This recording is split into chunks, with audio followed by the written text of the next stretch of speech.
Millionaire CEO hired her for an arranged marriage. She was a virgin, and now he's obsessed. Natalie Rivers stood in the marble lobby of Hendricks Industries, clutching a folder containing the contract that would change her life forever.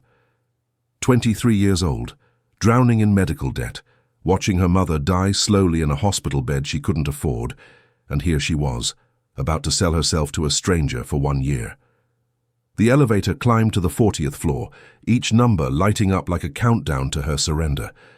Her worn shoes clicked against the marble, the sound echoing her thundering heartbeat. She'd borrowed the only decent dress she owned from her roommate, trying to look presentable for what was essentially a business transaction of her body and time. When the doors opened to the executive suite, she saw him for the first time. Ethan Hendricks stood with his back to her, staring out at the Chicago skyline through floor-to-ceiling windows. Even from behind he radiated power, broad shoulders in a tailored suit that probably cost more than she'd made in the last year, hands clasped behind his back, the stance of a man who owned everything he surveyed. The afternoon sun cast his silhouette in sharp relief, and for a moment Natalie forgot to breathe. "Miss Rivers," he said without turning, "you're exactly 3 minutes late." The elevator was, "I don't accept excuses, only results." He turned then, and Natalie's breath caught. 34 years old, devastatingly handsome, in that cold, untouchable way that made women stupid. Dark hair, perfectly styled, steel-grey eyes that seemed to calculate her worth in seconds, a jaw that could cut glass. "Sit." She sat, her hands trembling as she placed the contract on his desk. The mahogany surface was pristine, empty, except for a single pen, a Mont Blanc that probably cost more than her monthly rent. He'd already signed it. 1 year of marriage, $2 million, no romantic obligations, just playing the part of his wife for investors and board members who demanded their CEO project stability. "Any questions before you sign?" His voice held no warmth, just business. "Just one," Natalie said, her voice barely a whisper. "Promise you won't humiliate me." For the first time, something flickered in those cold eyes. Surprise, maybe. Or recognition of something he'd forgotten existed. Dignity in desperation. He studied her for a long moment, and she forced herself not to fidget under his gaze. "I don't humiliate my employees, Miss Rivers, and make no mistake, that's what you'll be. An employee with a very specific job description." She signed with shaking hands. What choice did she have? Her mother needed treatment that insurance wouldn't cover, and she was out of options. She'd already sold everything of value, worked 3 jobs until her body gave out, borrowed from everyone who would listen. This was her last chance. What Natalie didn't know was that Ethan Hendricks had just made the biggest miscalculation of his controlled, calculated life. He thought he was hiring a wife. He was actually signing his own surrender. Before we dive into this incredible story of unexpected obsession and love, drop a comment telling me where you're watching from, and if you're new here, hit that subscribe button and ring the notification bell so you never miss our emotional love stories. The wedding took place 3 days later in a judge's chambers in downtown Chicago. No guests except for 2 witnesses pulled from Ethan's legal team, no flowers except for a single bouquet the judge's secretary had provided out of pity, no romantic pretense whatsoever. Natalie wore a simple white dress she'd bought at a department store, with part of the advance Ethan had provided, just enough to cover necessary expenses. The dress was pretty enough, but it hung slightly loose on her frame. Months of eating ramen and skipping meals to save money had taken their toll. Ethan wore the same type of suit he wore to board meetings, checking his phone until the very moment the ceremony began. They exchanged rings like signing a contract. He'd had his assistant pick them out, simple gold bands that meant nothing beyond their legal weight. "Do you, Ethan James Hendricks, take this woman to be your lawfully wedded wife?" the judge intoned, looking bored. "I do." His voice was flat, professional. "Do you, Natalie Rose Rivers, take this man to be your lawfully wedded husband?" Natalie hesitated for just a second, the weight of what she was doing crashing over her. She was selling herself. But then she thought of her mother, dying by degrees in a hospital bed, and forced out, "I do." "You may kiss the bride," the judge said. Ethan leaned in, his lips barely brushing hers. A technicality, nothing more. But Natalie felt it like electricity, her first kiss at 23, and from a man who looked at her like she was just another acquisition. His lips were surprisingly soft, and he smelled like expensive cologne and something uniquely him. The kiss lasted maybe 2 seconds, but it would haunt her dreams for weeks. The drive to his penthouse was silent, except for the sound of Ethan typing on his phone. Natalie stared out at Chicago rushing by, the city transforming from the familiar streets of her working-class neighborhood to the gleaming towers of the Gold Coast. When they pulled up to a building that screamed money, a doorman rushed to open her door, addressing her as Mrs. Hendricks, with a deference that made her uncomfortable. The penthouse itself was exactly what she'd expected, cold, modern, all glass and steel and sharp edges. Like him. The living room alone was bigger than her entire apartment. Floor-to-ceiling windows offered a view of the city that took her breath away, but the space felt empty, echoing. "Your room is the second door on the left," Ethan said, setting down his briefcase. "Mine is at the end of the hall. The housekeeper comes Monday through Friday. Her name is Maria. She'll handle laundry, cleaning, and cooking if you request it. There's a credit card on your dresser for anything you need. The PIN is 0714. "That's it?" Natalie asked. "No rules, no expectations? Show up when I need you to, smile at the right people. Don't embarrass me." He was already walking away, checking his phone again. "I leave for the office at 6. You don't need to be awake." "What about dinner?" He paused. "What about it? Do we eat together, like a married couple?" "We're not a married couple, Miss Rivers. We're a business arrangement. Order whatever you want. The kitchen is fully stocked, or you can use the delivery apps. Charge everything to the card I gave you." He disappeared into his office, and Natalie stood alone in the vast living room, feeling smaller than she'd ever felt. She'd sold herself, and the man who'd bought her couldn't even be bothered to have dinner with her. She explored the penthouse slowly, feeling like an intruder. Her room, she couldn't think of it as a bedroom, that was too intimate, was beautiful but impersonal. Decorated in shades of grey and white, with a bed big enough for 4 people and an ensuite bathroom that was larger than her old apartment's living room. The closet was empty, except for a few hangers, waiting for clothes she didn't own. That first night, she lay in the massive bed, staring at the ceiling, and cried. Silent tears for the life she'd imagined having. A real marriage, a husband who loved her, children someday. Instead, she was alone in a stranger's home. A stranger who was now legally her husband, but who'd made it clear she was nothing more than an employee. The first week established their pattern. Ethan left before she woke, came home after she'd gone to bed. The only evidence of his existence was the occasional sound of his shower running at midnight, the faint scent of his cologne in the hallway, the dirty coffee mug that would appear in the sink. Natalie spent her days visiting her mother at the hospital. The treatment had started immediately. Ethan had been efficient about that, at least. Her mother was too sick to ask many questions about the sudden marriage, accepting Natalie's vague explanations about a whirlwind romance. "He must love you very much," her mother said one afternoon, noting the expensive private room, the team of specialists. "He's generous," Natalie replied, unable to lie outright. "Do you love him?" "I barely know him, Mom." "Sometimes that's how it starts. Your father and I barely knew each other when we married. But her parents had married for love, even if it was young love.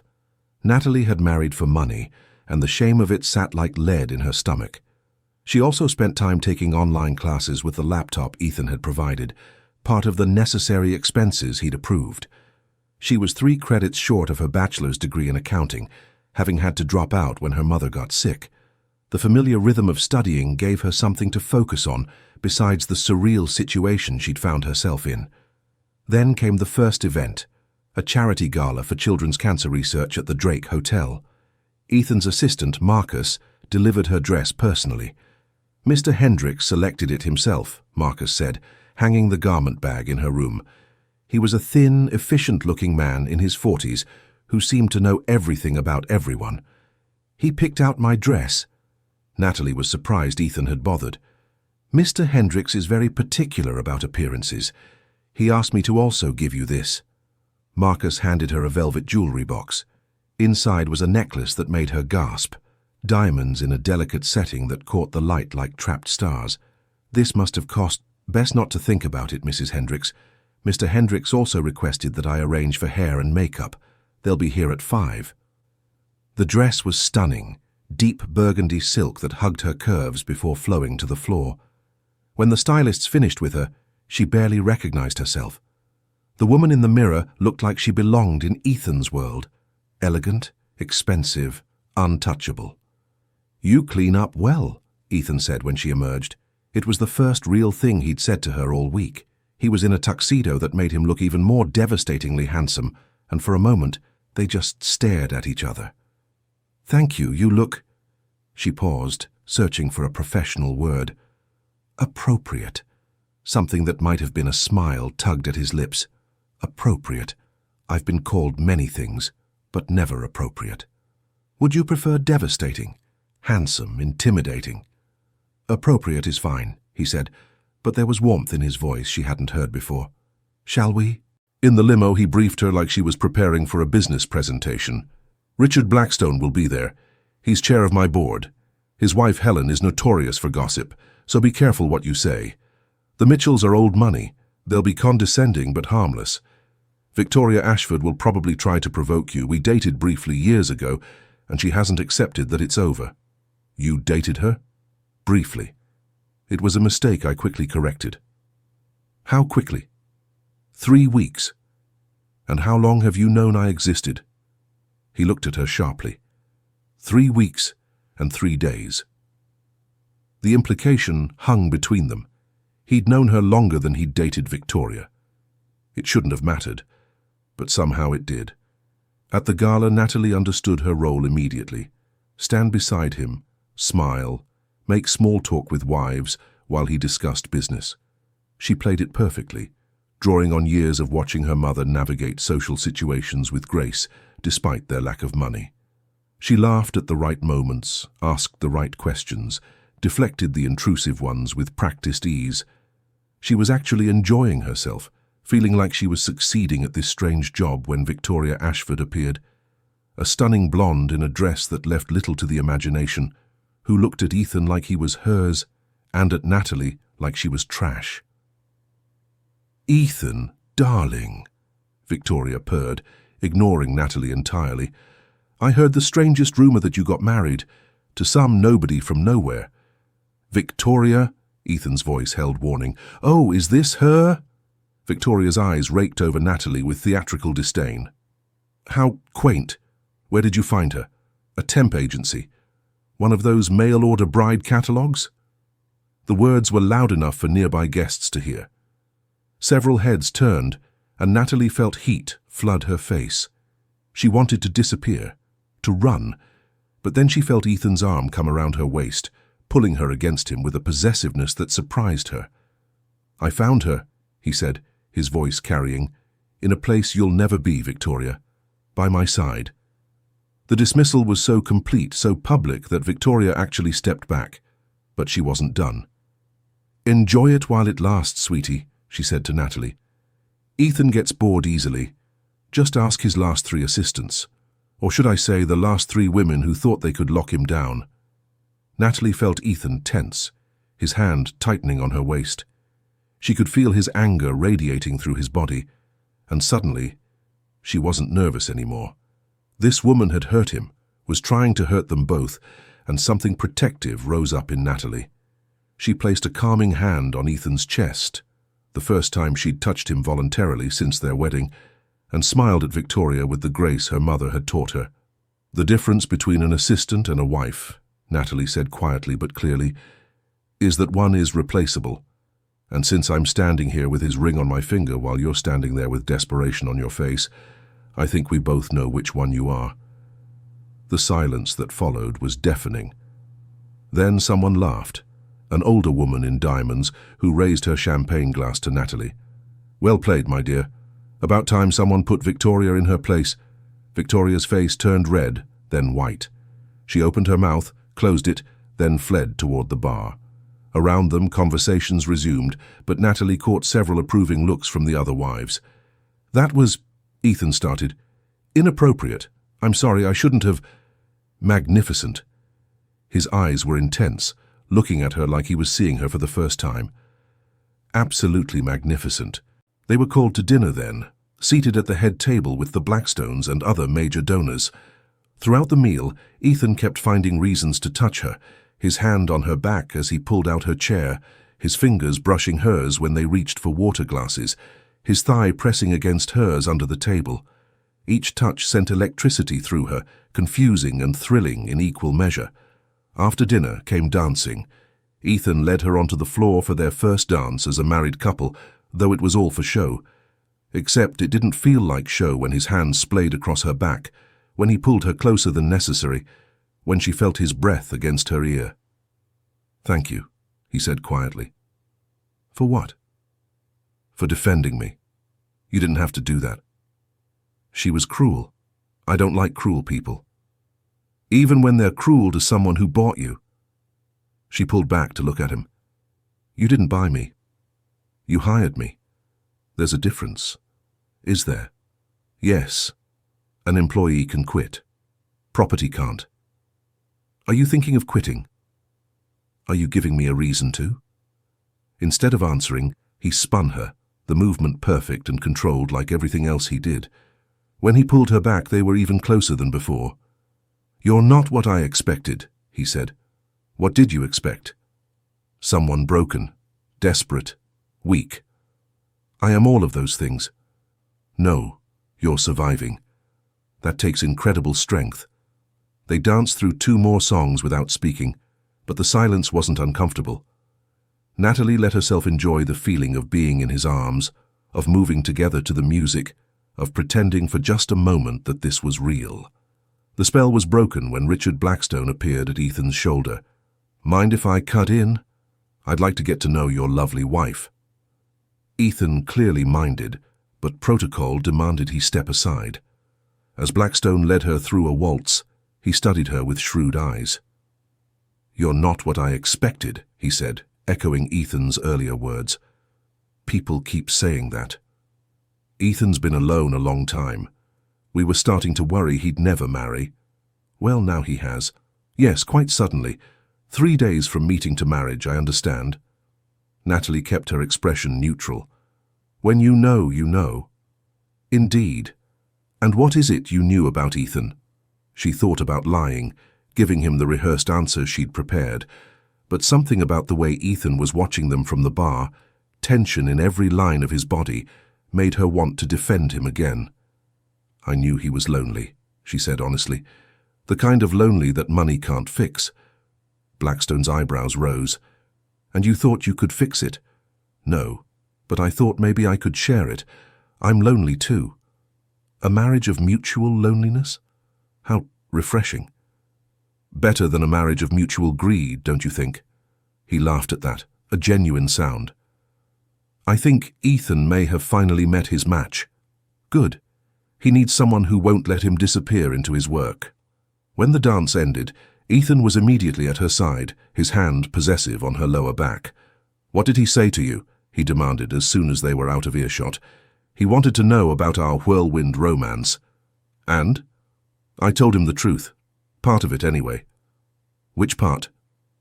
"The loneliness." Ethan stopped walking, turning to face her.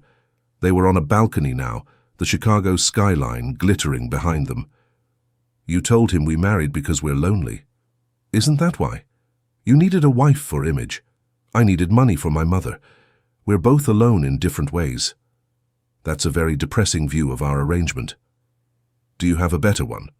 He was quiet for a long moment, looking out at the city. "No, but maybe it doesn't have to stay that way." "What do you mean?" "I mean we're living in the same space. We could try being friends." "Friends? Is that so impossible?" Natalie thought about it. "I suppose not. Friends who happen to be married." "Exactly. Does that mean you'll actually eat dinner with me occasionally?" "I suppose I could manage that. And maybe have a conversation that isn't about your business or my responsibilities." "Don't push it," he said, but there was humor in his voice. They went back inside, and the rest of the evening passed in a blur of introductions and small talk. But something had shifted between them. When Ethan introduced her now, his hand stayed on her back. When she spoke, he watched her with genuine interest. When Victoria tried to approach them again, he steered Natalie away without hesitation. In the limo ride home, Natalie kicked off her heels with a groan of relief. "Those things are torture devices," she said, rubbing her feet. "Then why wear them?" "Because the dress required them, and you required the dress." "I didn't require you to suffer. Beauty is suffering, haven't you heard? You'd be beautiful without the suffering." The words hung in the air between them. Natalie didn't know how to respond, and Ethan seemed to realize what he'd said, turning to look out the window. "Thank you for tonight," he said finally. "You played your part perfectly." "Is that all it was? Playing a part?" "Wasn't it? When I defended you to Victoria, that wasn't playing. That was real." "Why?" "Because she hurt you. I could see it in your face, and nobody should have that power over you. You're very observant." "I've had to be. When you grow up without money, you learn to read people quickly, figure out who's safe, who's dangerous, who might help. And which am I? I haven't decided yet." "Fair enough." When they got home, Ethan walked her to her door, unnecessarily since they lived in the same penthouse, but the gesture was oddly formal and sweet. "Good night, Natalie." "Good night, Ethan." She was about to go inside when he said, "The loneliness. Does it ever get easier?" She turned back to him. "I don't know. I'll let you know if I figure it out." That night, something shifted. Ethan didn't disappear into his office when they got home. Instead, he poured 2 glasses of wine and sat with her on the couch, the city lights twinkling below them. "Tell me about your mother," he said. "Why?" "Because I realized I married you without knowing anything about you. That seems inadequate." So Natalie told him. About her mother's diagnosis of a rare autoimmune disease, the mounting bills that insurance wouldn't cover, the experimental treatment that cost more than most people's houses. About working 3 jobs, waitressing, data entry, cleaning offices at night, and still falling behind.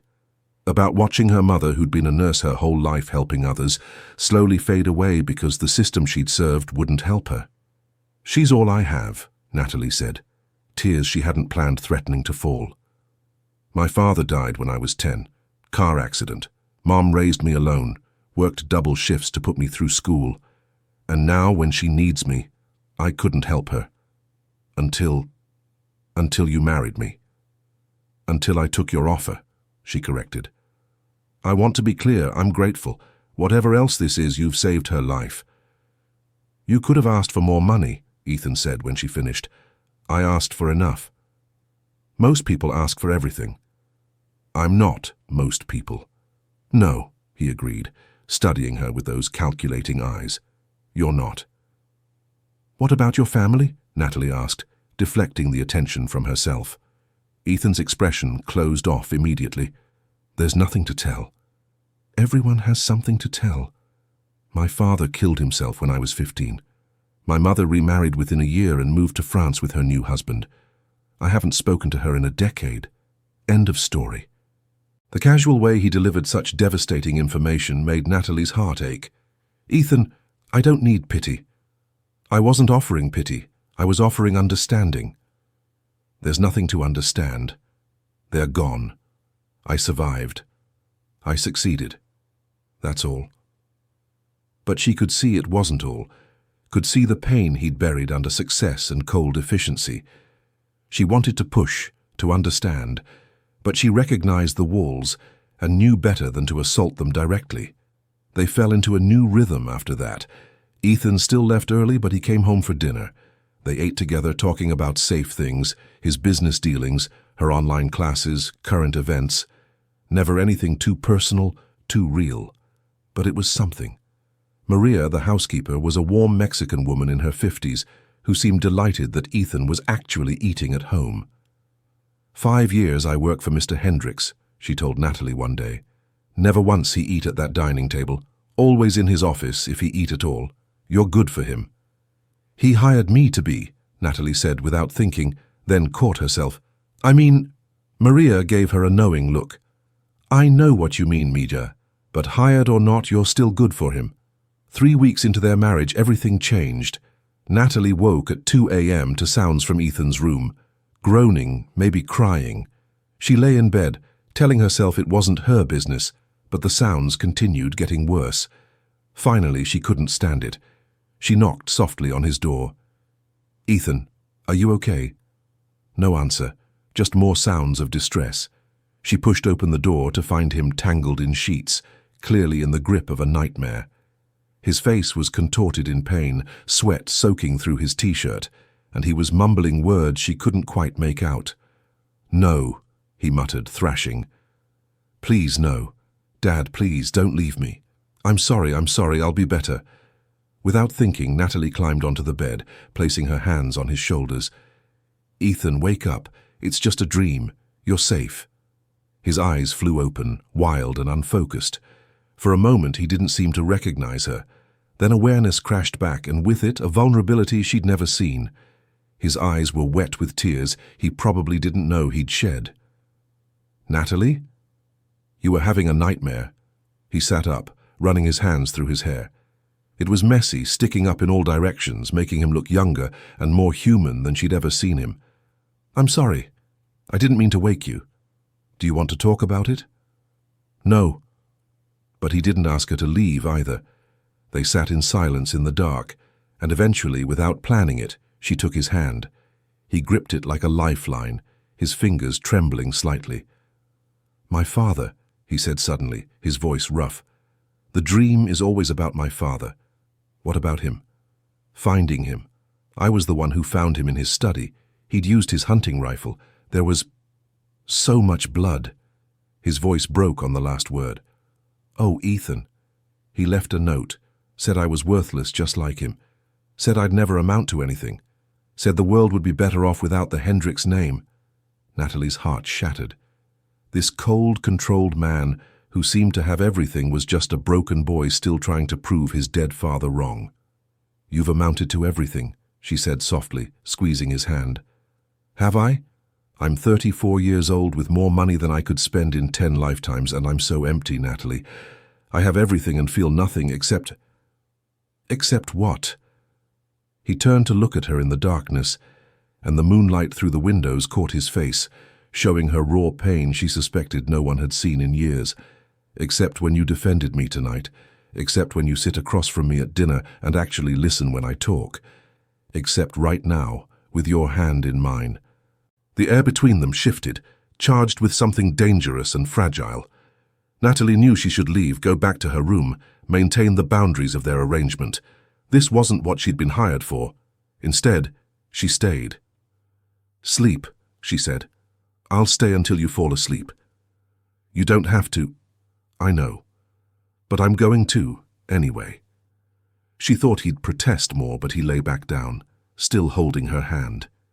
She adjusted herself to lie beside him, on top of the covers while he was under them, a small boundary maintained. "My mother used to do this when I was young," he said quietly. "Before, when I had nightmares about monsters under the bed. The monsters just changed shape. They became me. You're not a monster, Ethan. I'm not a good man either. Good is relative. You saved my mother's life. That makes you good in my book. I did it for selfish reasons. Did you? Or did you do it because somewhere under all that ice you have a heart?" He didn't answer, but his thumb stroked across her knuckles. Such a small gesture, but it felt monumental. Within minutes, his breathing deepened, and the tension left his body. But Natalie didn't leave. She stayed all night watching him sleep peacefully for what she suspected was the first time in years. When she woke, the morning sun was streaming through the windows, and Ethan was watching her. His expression was unguarded, soft in a way she'd never seen. "You stayed," he said, like he couldn't quite believe it. "I said I would.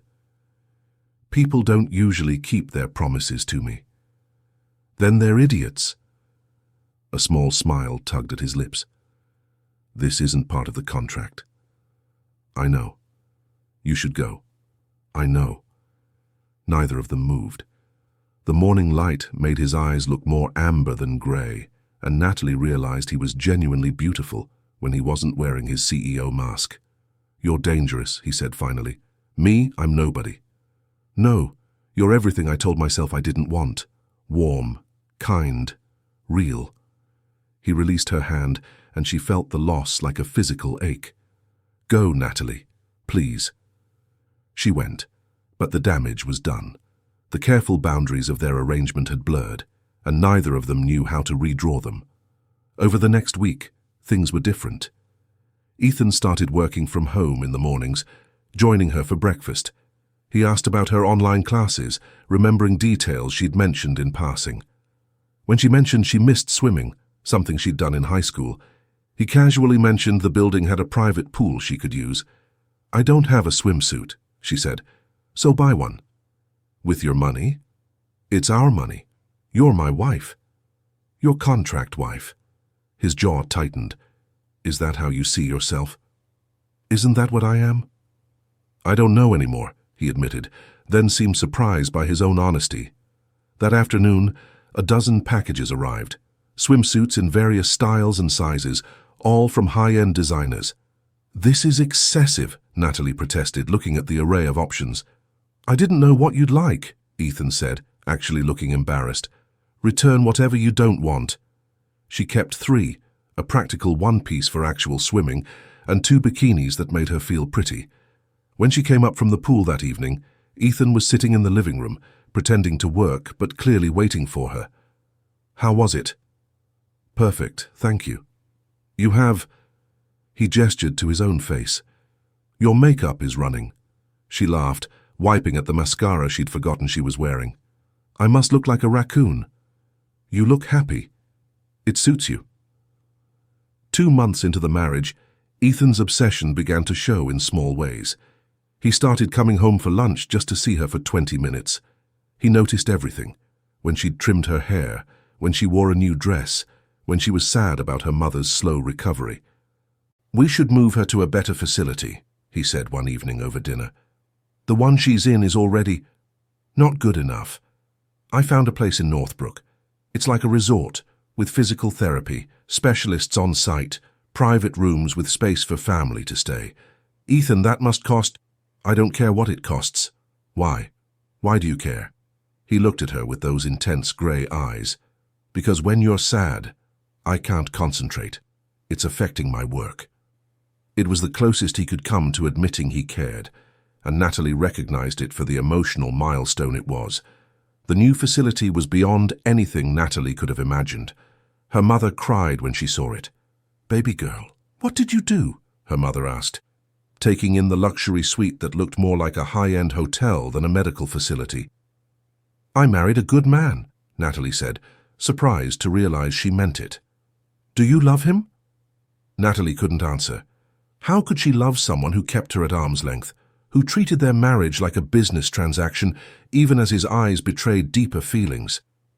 "He's good to me," she said instead. "That's not what I asked." "It's complicated, Mom." "Love usually is." That night, Natalie found Ethan in his office, working late as usual. He had his sleeves rolled up, tie loosened, and looked tired in a way that went beyond physical exhaustion. "Thank you," she said, "for what you did for my mother." He looked up from his computer. "It's nothing. It's everything. You didn't have to do that. It wasn't part of our deal. Maybe I'm renegotiating the deal." "What do you mean?" He stood, coming around the desk to lean against it, closer to her than he usually allowed himself to be. "I mean that this arrangement isn't working the way I planned. You want to end it?" Panic flared in her chest. "No. God, no. The opposite." He ran a hand through his hair, messing it up in that way that made him look younger. "I find myself thinking about you during board meetings, wondering what you're doing, if you're happy, if you've eaten lunch. It's disturbing." "I disturb you. You destroy my concentration, my control, everything I've built my life on. I'm sorry. Don't apologize. Just tell me I'm not alone in this.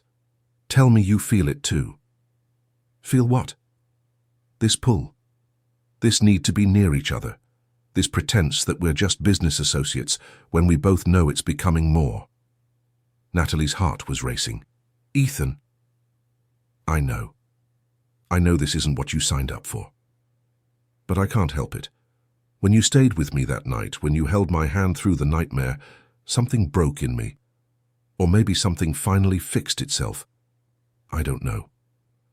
She moved closer, close enough to smell his cologne, to see the flecks of gold in his grey eyes. What are you saying? I'm saying that I want to renegotiate. Not the money. You'll have that regardless. But us. This. I want... He paused, struggling with words in a way she'd never seen from the articulate CEO. I want to try being real, actually married, not just contractually. What does that mean? I don't know. Date, talk, share a bed without nightmares being the excuse. Share a bed? His face flushed slightly. Not necessarily. I mean, unless... I'm handling this badly. She'd never seen him flustered before, and it was endearing. This powerful man who commanded boardrooms and controlled millions was stumbling over asking his own wife on a date. Yes, she said. Yes? Yes, we can try being real. But Ethan, I need you to understand something. I don't have experience with relationships, with any of it. Any of it? She could feel her face burning. I've never even been kissed, except for our wedding, which barely counted. Ethan stared at her. You're 23. And I've been taking care of my sick mother since I was 18. There wasn't time for dating or relationships or anything. So you're inexperienced completely. Something shifted in his expression, a heat that made her stomach flip. Say it. Say what? The word. Say it. I'm a virgin, she whispered. Ethan's hands gripped the edge of the desk so hard his knuckles went white. You're going to destroy me. Is that bad?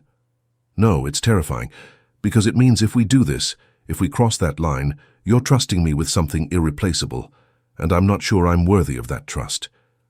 Maybe that's not for you to decide. She kissed him then, properly this time. Not the brief brush from their wedding, but a real kiss. She was clumsy, uncertain, but Ethan's response was immediate and overwhelming. His arms came around her, pulling her against him, one hand tangling in her hair as he took control of the kiss, teaching her with lips and tongue and gentle nips that made her knees weak. When they broke apart, both were breathing hard. That was... She started. Your second kiss, he finished, and I'm already addicted. Ethan... No. Don't overthink this. Just let me... He kissed her again, softer this time, savoring rather than devouring. I've wanted to do that since you told Victoria off at the gala. That was 2 months ago. 53 days, not that I'm counting. She laughed against his lips. You're definitely counting. I count everything about you. The number of times you smile at breakfast, usually 3. The number of laps you swim, always 20. The number of times you check on your mother, 4 calls a day. That's a little creepy. That's a lot creepy. But I can't help it. You've become my favorite obsession. They moved slowly over the next weeks, dating while married, a bizarre reversal that somehow fit their unconventional story. Ethan took her to restaurants she'd only read about, but also to the pizza place she loved from her old neighborhood. He attended her online graduation ceremony, watching from his laptop with more pride than her actual accomplishments warranted.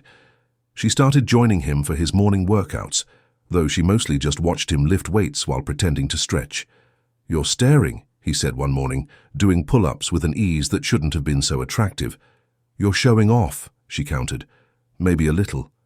He dropped down, grabbing a towel. Is it working? Maybe a little. The tension between them grew daily, a rubber band stretched to its limit. They kissed. God, did they kiss. Against walls, in elevators, once memorably in the back of his car when they couldn't wait the 20-minute drive home.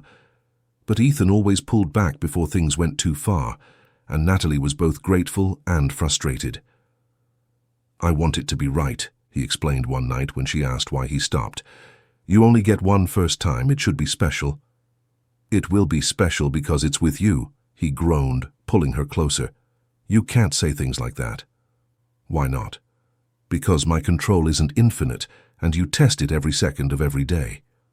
3 months into their marriage, the breaking point came from an unexpected source.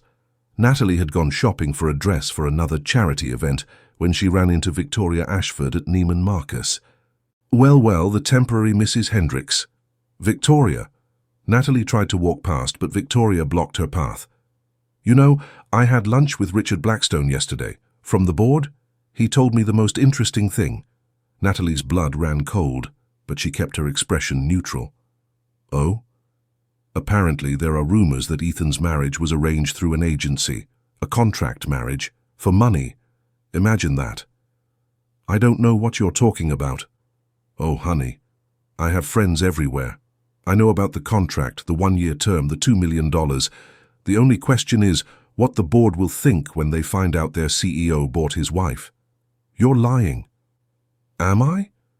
Then why did you two get married 3 days after meeting? Why do you still have separate bedrooms? Well, did until recently. Maria talks, you know, after a few drinks. Natalie felt sick. If this got out, it could destroy Ethan's reputation, the IPO he'd worked toward for years. What do you want? Victoria smiled, shark-like. I want Ethan. I've always wanted him. You're going to leave. Quietly. Tell him you can't do it anymore, that you want a divorce. Take your money and go. He won't let me go. He will if you tell him you don't love him, that you never did, that it was always just about the money. That would destroy him. That's not my problem. You have 1 week to decide. Leave him, or I go public with everything. Natalie went home in a daze. She found Ethan in the living room, something unusual since he typically worked until late. You're home early, she said, trying to sound normal. I missed you. He pulled her onto his lap, nuzzling her neck. How was shopping? Fine, uneventful. He pulled back to look at her. You're lying. What happened?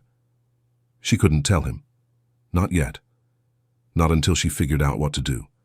Just tired. Mom had a bad day. Immediately his concern shifted. What happened? Should we call the doctors?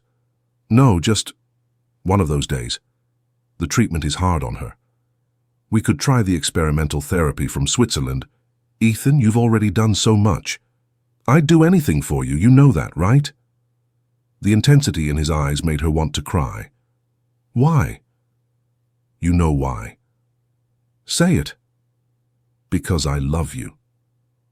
The words hung between them, heavy and precious. Ethan had never said them before, had probably never said them to anyone. You love me? Desperately, obsessively, completely. I love you in a way that terrifies me because I don't know how to control it, and I've built my entire life on control. Ethan, you don't have to say it back. I know this wasn't what you signed up for, but I needed you to know in case I needed you to know. She kissed him then, pouring everything she couldn't say into the contact. When they broke apart, both were shaking. Take me to bed, she whispered. Natalie, please, I need to be with you, really with you. He carried her to his bedroom, laying her on the bed like she was made of spun glass. What followed was the most intense experience of Natalie's life. Ethan was patient, reverent, worshipping every inch of her body with a dedication that bordered on religious. When the moment came when he finally made them one, the pain was brief and the pleasure overwhelming. Are you okay? He asked, holding himself still with visible effort. I'm perfect, she gasped. We're perfect. Afterwards, they lay tangled together, sweat cooling on their skin. Ethan traced patterns on her back, seemingly unable to stop touching her. That was, she started, worth waiting 23 years for? Worth everything. You're mine now, he said, and it wasn't a question. Completely mine.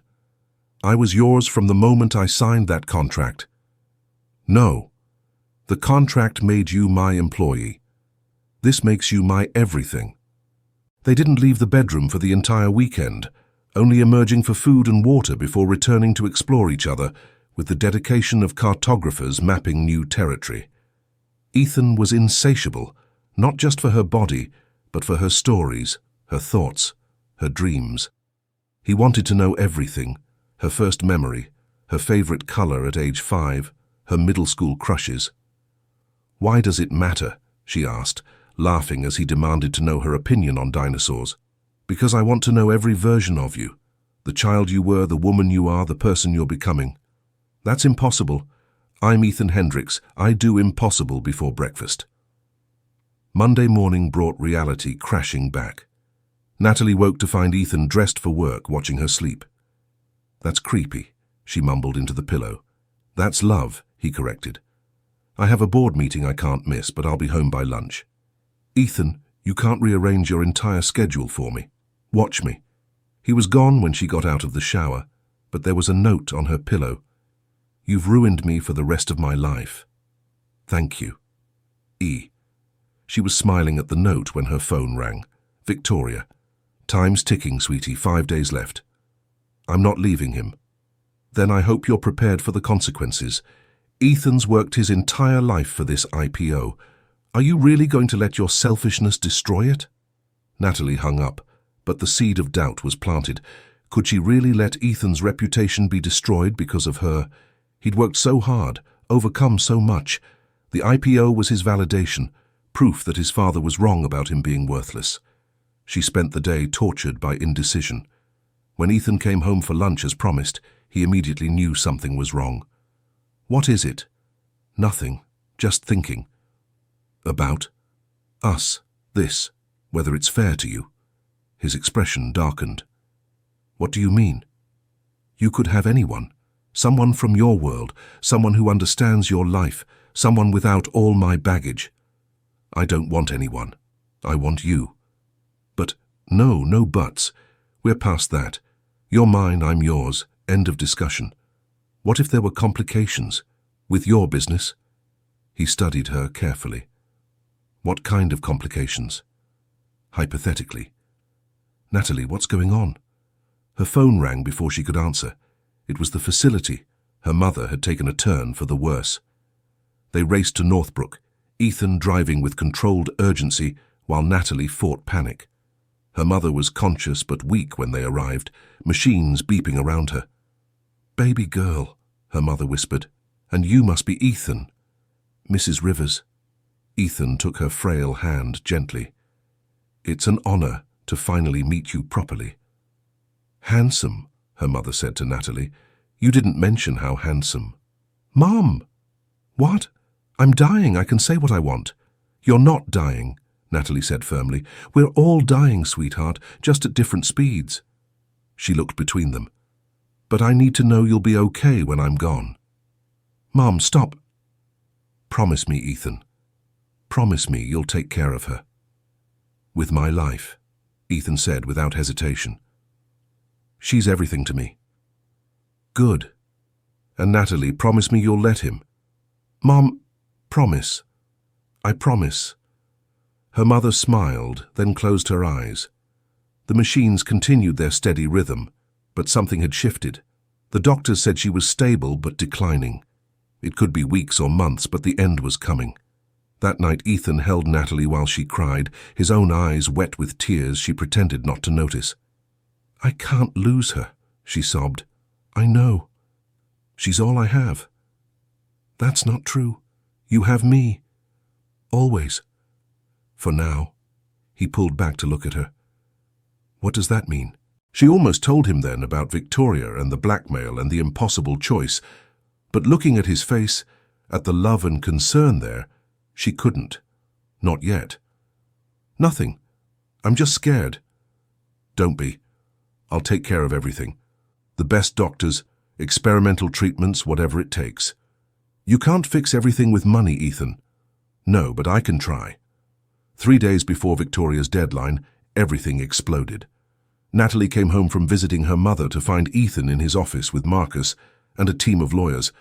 Papers were spread everywhere, and Ethan's expression was murderous. "Ethan, what's going on?" He looked up, and the pain in his eyes made her step back. "Were you going to tell me?" "Tell you what?" He held up a document. "Victoria came to my office today.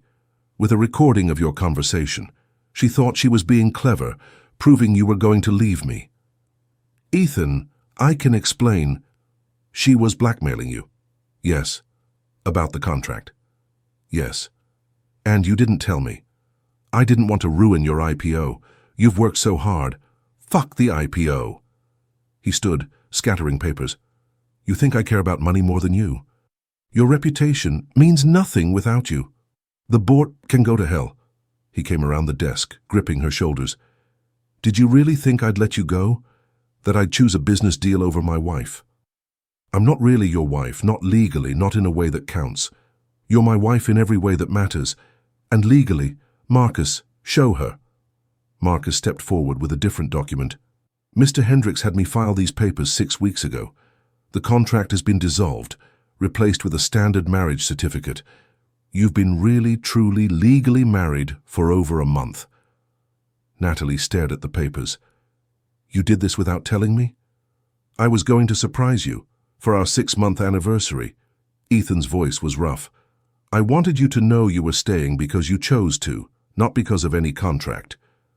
And Victoria is being arrested as we speak. Blackmail is a felony. She'll be lucky to avoid prison. The scandal? There won't be one. I called Blackstone and the board, told them everything. They don't care how our marriage started, only that it's real now. You told them. I told them I fell in love with my contract wife, that what started as business became the most important thing in my life, that I'd resign before I'd lose you. You threatened to resign. I didn't threaten, I meant it. He pulled her against him. Don't you understand? You're not replaceable. The company is. Money is. Everything is except you. I love you, she said, the words bursting out. I love you so much it terrifies me. Say it again. I love you. Again. I love you, Ethan Hendricks. I love your obsessive counting, and your controlling nature, and your nightmares, and your passion, and everything about you. He kissed her then, desperate and possessive. Marry me. We're already married. No, really marry me, with your mother there, with a real wedding, with everyone knowing that this is choice, not contract. Yes. 2 weeks later, they stood in the garden of the facility where her mother was staying. It was small, intimate, just close friends, the Blackstones, Maria, Marcus, and her mother, in a wheelchair, frail but radiant. Do you, Ethan, take this woman by choice? The officiant asked. I chose her the moment she asked me not to humiliate her, Ethan said, his eyes never leaving Natalie's. I choose her every morning when I wake up, and every night when I sleep. I choose her in sickness and health, in wealth and poverty, in contract and in freedom, always. Do you, Natalie, take this man by choice? I choose the man who saved my mother and captured my heart. I choose the one who has nightmares and holds me too tight and counts my smiles. I choose him desperately, obsessively, completely. When they kissed, her mother applauded weakly, tears streaming down her face. At the reception, really just dinner in the facility's dining room, Ethan gave a toast. 6 months ago, I hired a wife because I needed to appear stable for business. Instead, I got a woman who made me actually become stable, who taught me that contracts can't create love, but love can transform contracts, who showed me that my father was wrong. I am worth something, because I'm worth everything to her. Natalie's mother passed away 2 weeks later, holding both their hands at peace knowing her daughter was loved and protected. The grief was overwhelming, but Ethan never left Natalie's side, holding her through the storms of sorrow. She knew, Natalie said one night. At the end, she knew our marriage was real. It was always real, Ethan said. From the moment you defended me to Victoria, it was real. A year after their first wedding, Natalie found herself pregnant. When she told Ethan, he actually cried the second time she'd seen him cry, the first being at her mother's funeral. A baby, he breathed, his hand on her still flat stomach. Our baby. Are you happy? Happy doesn't cover it. I'm everything. Their son was born during a thunderstorm, with Ethan holding Natalie's hand and whispering how strong she was, how proud he was, how much he loved her. When the baby was placed in his arms, Ethan looked at Natalie with wonder. He's perfect. He looks like you. Poor kid. Lucky kid. He has the best father in the world. He has the best mother, the one who taught his father how to love. 3 years later, with 2 kids and another on the way, Natalie found the old contract while organizing Ethan's office. "You really kept this?" "Of course. It's the most important document I ever signed. More important than the IPO papers. The IPO made me rich. That contract made me whole. You're such a sap. I'm your sap. Forever? Forever isn't long enough." That night, as their children slept and Chicago glittered below, Ethan held his wife, his real, chosen, desperately loved wife, and thought about the journey that had brought them here. "No regrets?" Natalie asked, a question she'd asked many times over the years. "Only one." "What?" "I should have kissed you properly at our first wedding. You can make up for it now." And he did every day for the rest of their lives. The millionaire who'd hired a wife for convenience had found love instead. The virgin who'd sold herself for her mother's treatment had found a home instead. Together they'd transformed a cold contract into a warm family, a business arrangement into a love story, an obligation into an obsession that would last forever. In his father's study, the one he'd recreated in his penthouse, Ethan had framed 3 things: his first dollar earned, the contract that brought him Natalie, and a note she'd written him on their real wedding day. "You hired me to be your wife. I choose to be your everything." And she was. Everything and more. Years later, when their children asked how they met, Ethan and Natalie would share a look and smile. "Your mother applied for a job," Ethan would say, "and your father gave me so much more than employment," Natalie would add. "He gave me a life, a love, and all of you."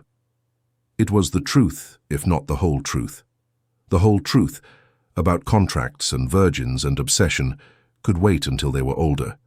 For now, it was enough that their parents had found each other, chosen each other, and built a love that no contract could contain. The end came 53 years after that first contract was signed. Ethan died first, his hand in Natalie's, whispering, "Thank you for answering that ad." Natalie followed 6 months later, and their children found them both with copies of that original contract in their bedside tables, worn from years of touching, reminders of how the most calculating decision had led to the most incalculable love. Their eldest son, speaking at the joint funeral, said it best. "My parents proved that sometimes what starts as business becomes personal, that contracts can't create love, but love can transform everything it touches. That obsession, when mutual, is just another word for devotion." The contract that had brought them together was dissolved long ago, but the choice to love each other lasted forever. And in the end, that choice, renewed daily, desperately, obsessively, was worth more than all the money in the world. If this story touched your heart, please subscribe to our channel for more unexpected love stories. Share in the comments. Do you believe arranged marriages can turn into real love? Have you ever experienced love that transformed from obligation to obsession? Remember, sometimes the most calculated decisions lead to the most incalculable love. The best relationships often start in the most unexpected ways, and true love can grow from even the most businesslike beginnings.